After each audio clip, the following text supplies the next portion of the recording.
Alright, so these are some examples of arrows that we would use in horseback archery.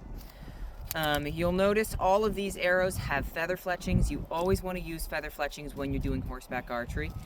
The reason for that is when we're speed loading, we can't always align the index fletching. So if they're feather fletching, it's not going to mess up your shot nearly as much as if you have a plastic vane. The other reason is that we're shooting off of the hand, and while a feather fletching can still slice up your thumb a little bit, I've got some great feather scars here on my thumb. It's not going to do nearly as much damage as a plastic or a rubber vane. Some of the other things you'll notice about these arrows, we've got really funny nocks on these. In horseback archery, the most important thing is being able to load your arrow quickly, because horses are running between 16 and 25 miles an hour, so that target comes up and goes away really quickly. If you're not able to get your arrow onto the string and then off very fast, you're not going to get to shoot.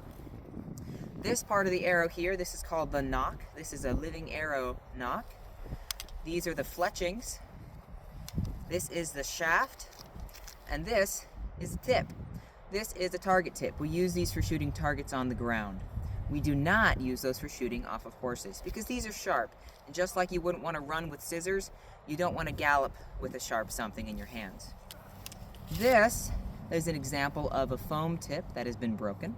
Usually they have a great big buffer at the end. Those tend to come off pretty quickly, so we have to replace these a lot. We use these for shooting off of horses until folks are at a much higher level, and then we'll use rubber blunted tips. Alright, one other thing that you might notice is a couple of these arrows have 4 fletchings. This one has died a terrible death.